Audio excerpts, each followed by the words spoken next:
estuve viendo cómo fue en China, estuve viendo cómo fue en Italia y cómo exageraron las cosas. Y luego, por cierto, muchísimo antes había dicho esto huele a que es una farsa, que lo están sobredimensionando, lo dijo Bolsonaro también.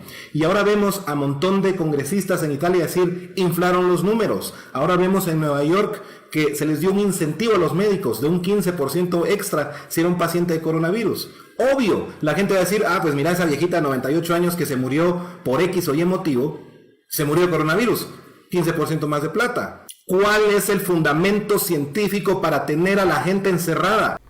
Bueno, como primero vamos a ver lo que dijo aquí pues este youtuber. Lo primero es de que en China estamos hablando de una ideología totalmente diferente a la nuestra. Ustedes pueden buscar youtubers que viven en China, que ellos están diciendo cómo están registrando la pandemia, cómo se le está dando el seguimiento.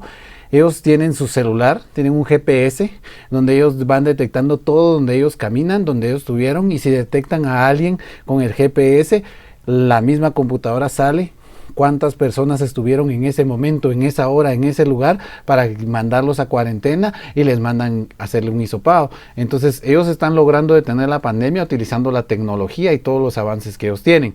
Definitivamente en Estados Unidos igual tienen un poco más de tecnología, y tenemos que tener en cuenta que el sistema de salud de Estados Unidos es totalmente diferente al nuestro. El sistema de salud de Estados Unidos trabaja a través de seguros y de la iniciativa privada, no hay salud pública. Entonces no es de que se les esté ofreciendo un 15% más a los médicos, porque en realidad ellos cobran en la forma privada, y los seguros pues no les conviene mucho hacer estos cambios para los tratamientos. Lo que sí es definitivo es de que las personas tienen miedo. Hay muchos médicos en Guatemala que actualmente tienen miedo de tratar pacientes con coronavirus porque tienen miedo de infectar a sus familias, y el tratar a pacientes con coronavirus implica irse a vivir a otra casa, implica irse a vivir a pagar comida aparte de la familia, implica pagar luz, agua, internet aparte. Entonces el gasto es mayor y el riesgo es muy alto. Tenemos ahorita actualmente en Guatemala muchos colegas que han muerto de coronavirus, y algunos ni siquiera trabajaban en hospitales temporales y ya han fallecido. Tenemos el caso de una doctora internista que trabajaba en el hospital de temporal del Parque de la Industria, que sus dos padres fallecieron lamentablemente y ella estuvo enferma de coronavirus. Entonces el riesgo es muy grande. No es tanto de que lo hagan por plata, la verdad. Incluso hay muchos médicos que ni siquiera quieren entrar a trabajar a estos hospitales, y muchos por necesidad lo hacen.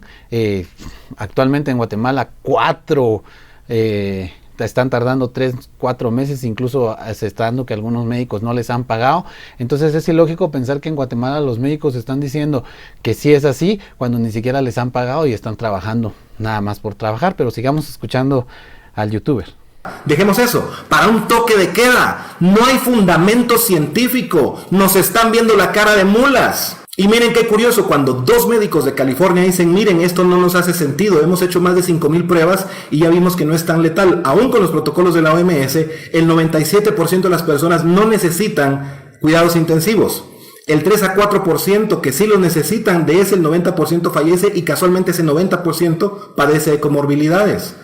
Bueno, para detectar esto también hay que hablar de la influenza. La influenza se transmite menos que lo que es el coronavirus. ¿Por qué se da esto? Porque existe vacuna para la influenza, y esto evita que si estamos en un cuarto con 5 personas, una persona tiene influenza, está activa, pero una está vacunada y 2 ya les acaba de dar y les pasó, y gracias a Dios pues no se complicaron, esa persona solo va a transmitir a otra persona.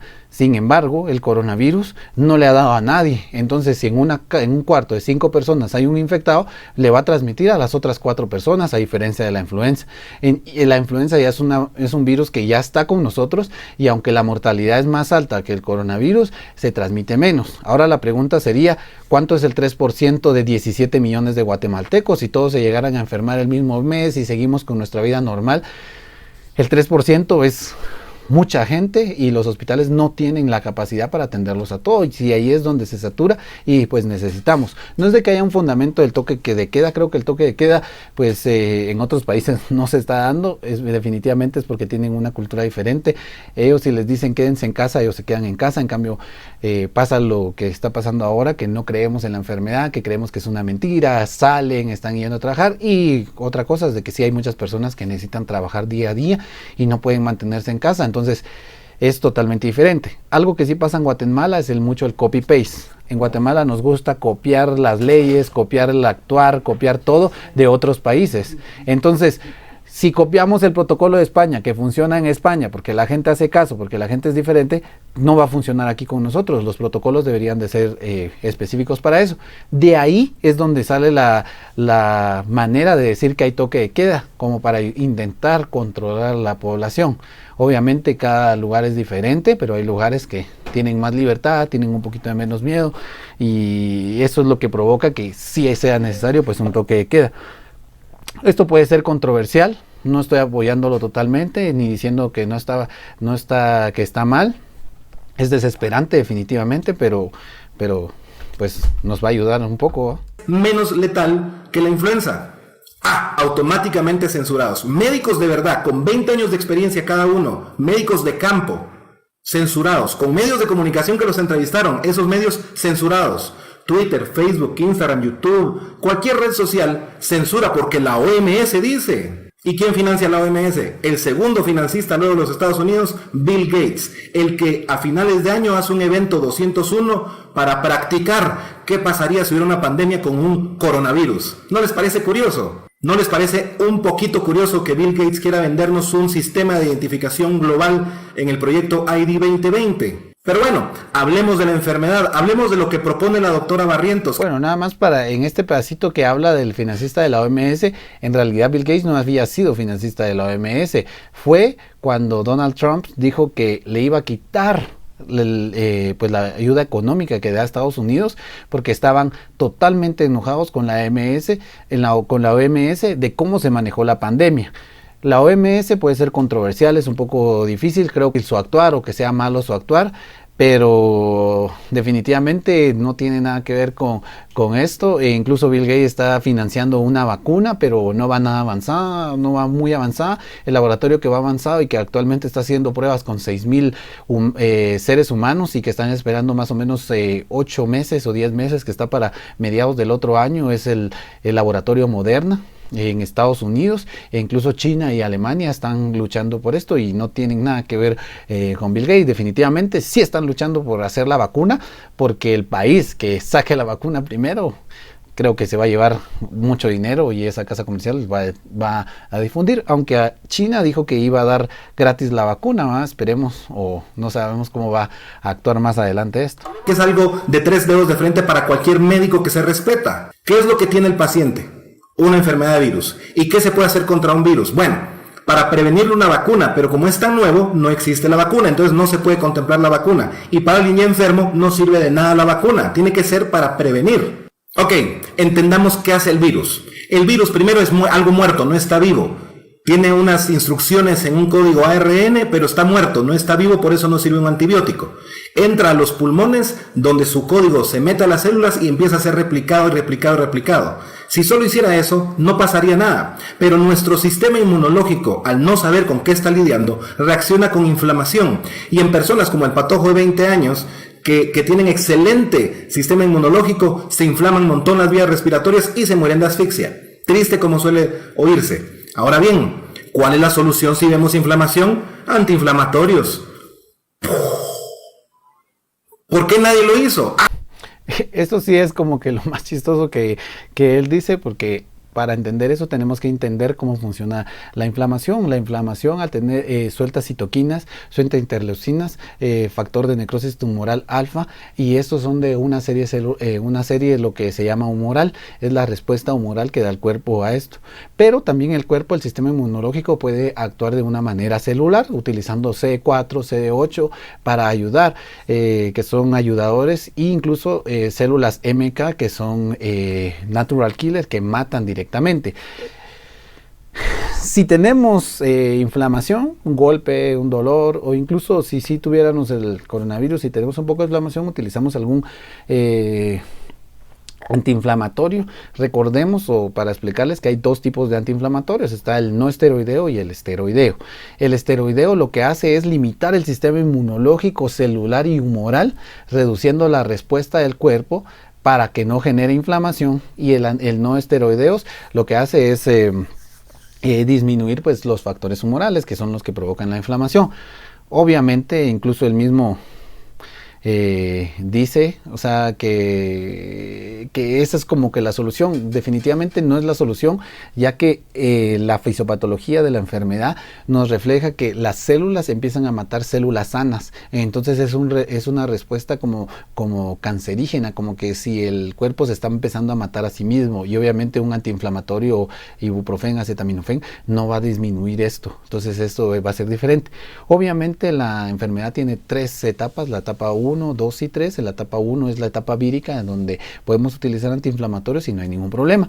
Y dice algo también que es contradictorio. Él dice que el patojo de 20 años pues va a tener mejor respuesta, y eso lo va a hacer que destruya más. Eso no es así. El patojo de 20 años, su sistema inmunológico está mejor entrenado, está más activo, está más nuevo, y eso hace que actúe adecuadamente a este virus, genere anticuerpos adecuados y no genere una respuesta inmunitaria acelerada, como pasa con otros pacientes que su sistema inmunológico está dañado: diabéticos, pacientes ancianos, pacientes embarazadas, inmunodeficientes, cardiópatas, cancerígenos. Su sistema inmunológico no está tan bien entrenado, tan nuevo, y eso lo que provoca es de que se confunda y empiece a atacar células buenas. Es que la OMS, porque todos son unos cobardes. Esa es la realidad, son unos cobardes. Montón de médicos. Es que yo quiero hablar, pero mejor te apoyo en silencio porque es que el colegio de médicos. ¡Cobardes! Se trata de la vida de personas humanas y su juramento. ¿Qué ondas? ¡Cobardes! Plántense y digan: yo juré salvar vidas, y si veo inflamación la desinflamo. No sean cobardes. Además de la inflamación, ¿qué más hace el virus? Bueno, puede producir trombosis en algún... Solo una cosa: las personas son humanos, o sea, no son personas humanas, sino que pues, es como decir perros caninos, o sea, eso no tiene nada que ver. Otra cosa es de que la OMS dijo que no se utilizara el antiinflamatorio ibuprofén, pero los demás antiinflamatorios sí se podían utilizar. Esto generó polémica, que decían que no permitía que se diera el tratamiento, pero no fue exactamente eso, sino que se hizo una investigación donde vieron que empezaron a investigar a los pacientes que se complicaban más en China qué antiinflamatorio habían utilizado, y determinaron que un alto porcentaje había utilizado ibuprofén, y que los que no se complicaban habían utilizado acetaminofén. Eso es como poner un ejemplo: hay 2 carros de la misma marca, pero dice que de cada 10 carros azules se mueren 8 accidentados, y los que usan carros rojos solo 2 se mueren accidentados. Entonces la pregunta sería: ¿qué son los mismos carros? La diferencia es el color, pero estadísticamente dice que un color se accidenta más que el otro. ¿Usted qué carro usaría? ¿El que se accidenta más o el que se accidenta menos? Entonces obviamente ahí decidieron utilizar el antiinflamatorio que estadísticamente podía provocar menos complicaciones. Unos pacientes, ok, ahí hay aspirina y cualquier otro sustituto.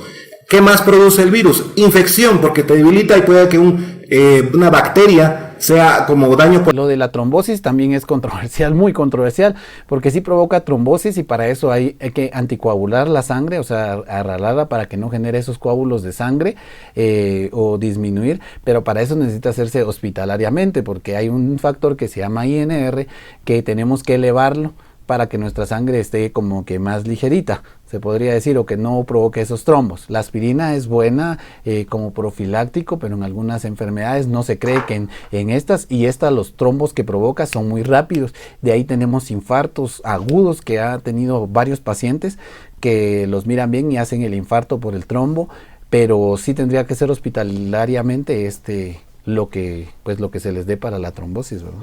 Lateral entre, ok, antibióticos, ¿qué más?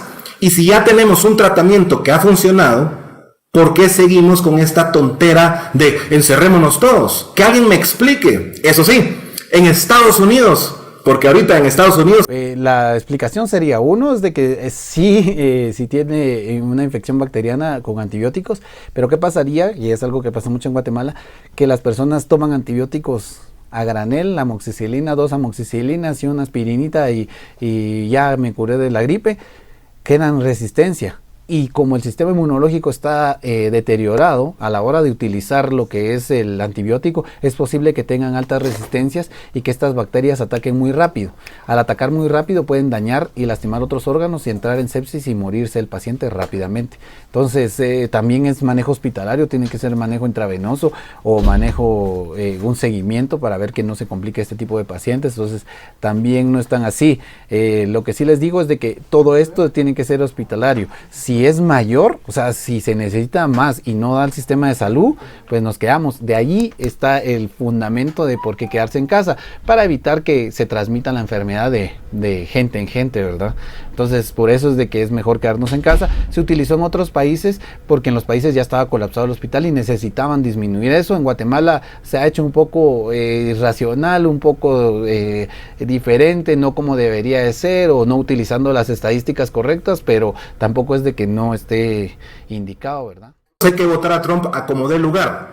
Entonces, las manifestaciones en contra del racismo. El carro de la policía no tenía una placa normal, decía police, y me están diciendo que es algo legítimo. Los paramédicos, todos eran con el uniforme de oficiales policíacos. Eran realmente doctores, pero hicieron toda la pantomima y sí, salgamos a romper. ¿Cómo es que el duelo de estas personas se refleja saqueando tiendas? ¿Será que esa es la forma de hacer duelo? Una manifestación pacífica es rompiendo lo poco que quedó de los negocios, porque la mayoría han tronado y el resto lo están rompiendo. ¿Y qué pasa cuando empiezan estas manifestaciones? ¿Subió el pico de infección? No. Vean los gráficos de los sitios estos de la Johns Hopkins University, la misma. Bueno, aquí le contestaría que sí.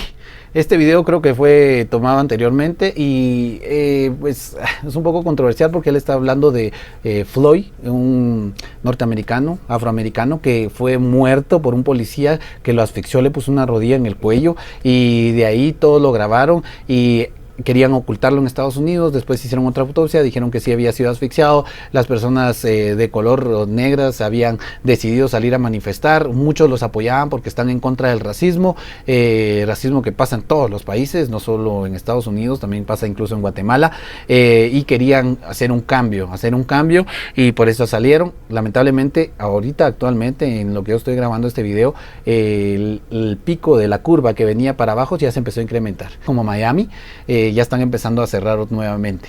Entonces sí se volvió a levantar el pico, se quedó, no es de que quedó nada más así, sino que sí ya hay bastantes complicaciones y pues en Guatemala ahí vamos también. Aquí en Guatemala demandada por ese tema. Y ahí vemos, no hubo un brinco de pacientes infectados. Entonces no se suponía que esto iba a infectarnos a todos y todos nos íbamos a morir. Ah, no, ya salió la OMS diciendo que rara vez una persona asintomática contagia a otra. Qué conveniente, ya que tenemos manifestaciones, entonces ya no es letal el virus. Pero antes, no se congreguen en iglesias. Curiosamente, ¿no? Cuando la iglesia es otra institución que compite con el Estado. No se congreguen en iglesias, no trabajen. Le hicieron un pancho a una manicurista porque necesitaba. Aquí dice otra también, algo que no es cierto, y dice algo que es verdad para decir que algo que es mentira. Sí, definitivamente lo de sífilis pasó hace mucho tiempo, pero no tiene nada que ver con lo que está pasando ahora, hasta incluso eran. Sí se volvió a levantar el pico, definitivamente se volvió a levantar el pico. Sí salió una investigación hablando de los superinfectantes, que hay personas que pueden infectar hasta 60 y 70 y hay personas que no tienen tantos síntomas o su carga viral es baja y pueden infectar solo a una o menos personas. Pero ¿a qué se refiere con eso? Las personas piensan que con moquitos y tos no infectan o son asintomáticos, pero son los que más infectan. Y incluso hay personas que ya pasaron esa etapa de gripe y eso, pero ya después dicen que son asintomáticos. Es un poco difícil lo que él dice, es un poco complejo más hablar lo que él quiere dar a entender, ¿verdad? A trabajar para comer.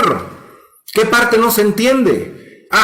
Pero ahí aparece gente como este doctor Juan Manuel Luna Villacorta a decir, es anecdótico. Bueno, ¿cuál es el fundamento científico para para mantenernos encerrados. ¿Cuál es el fundamento científico?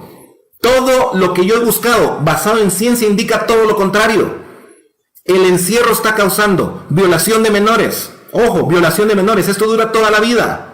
Violación de menores, abuso de drogas, abuso entre parejas, depresión y suicidio. Eso es lo que quieren. ¿Cuánta gente se va a morir en este país? Pero ya pidieron préstamos, más préstamos y reforma. El encierro no está provocando eso.